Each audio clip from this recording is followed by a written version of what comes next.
Hello everyone. In this video we are going to discuss about an engine simulation model. This engine simulation model is specifically designed for Baja FSA and Formula student teams and they can use it for their vehicle simulation models. It is based on MATLAB and Simulink environment.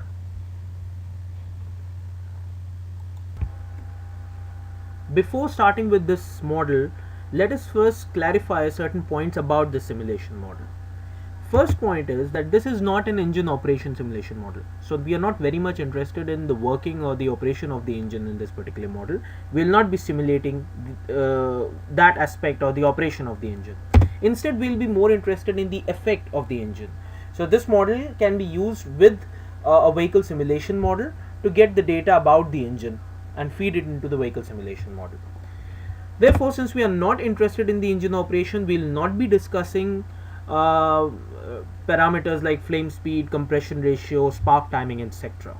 Instead, we'll be more interested in the power and torque characteristic curves of the engine, and we'll be using that data to simulate our engine.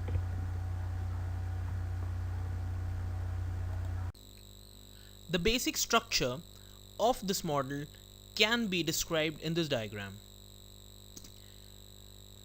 The input, which is generally the driver throttle input, is fed into the engine simulation model, which finally yields results like power, torque, RPM, or even further. This is our model in Simulink. It can be divided into two parts. First is the engine model, and second is the gearbox and differential model. The engine model yields engine torque and engine RPM as output, which are fed into the gearbox and differential model.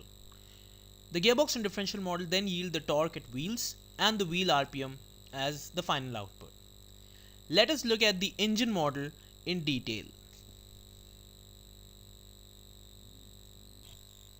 This is the engine simulation model.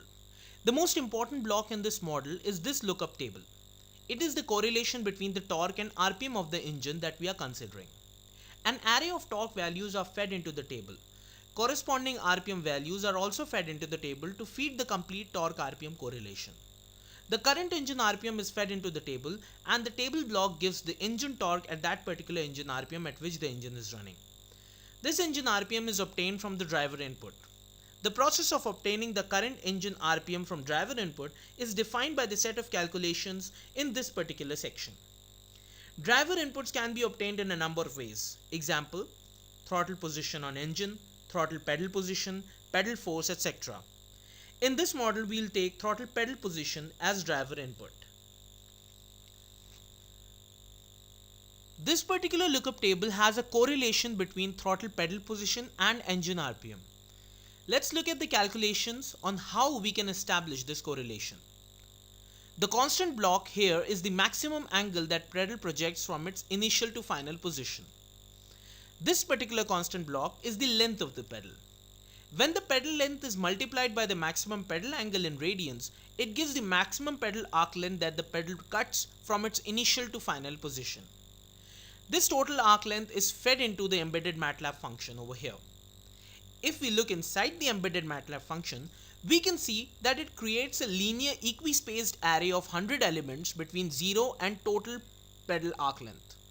These 100 values are the values of pedal positions as arc lengths from initial position that is fed into the lookup table. Now we need corresponding RPM values for each value of the pedal position. For that, we need to calculate the RPM range. RPM range is obtained in this block by finding the difference between maximum and minimum engine RPM. When the range is divided by the total pedal arc length, we obtain RPM rise per unit pedal arc length.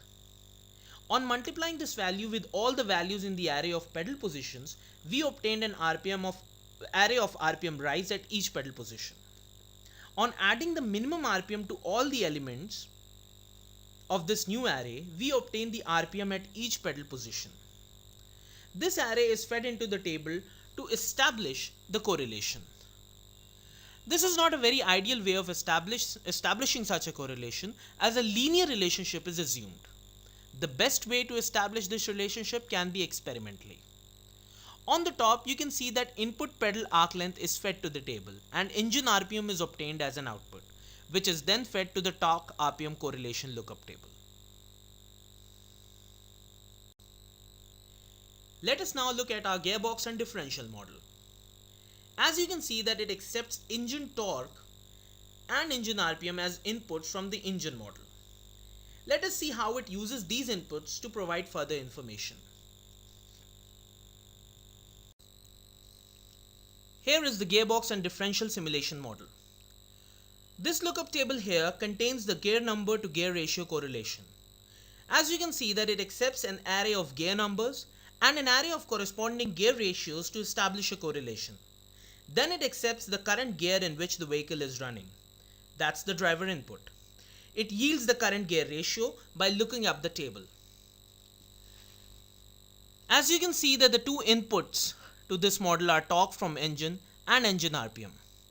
Engine torque is multiplied by the primary reduction ratio of the gearbox and then multiplied by the current running gear ratio and then by the final drive at the differential.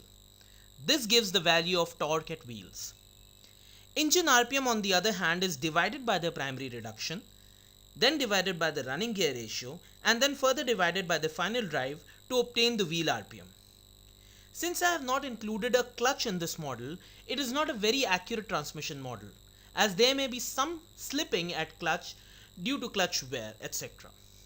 However, the model is good enough for basic vehicle simulation. The gearbox and differential model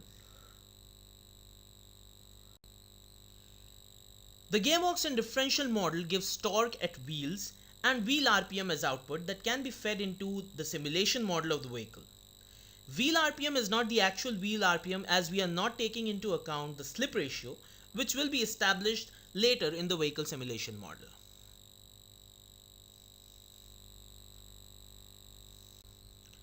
That was an introduction to a simple engine simulation model coupled with a basic transmission model.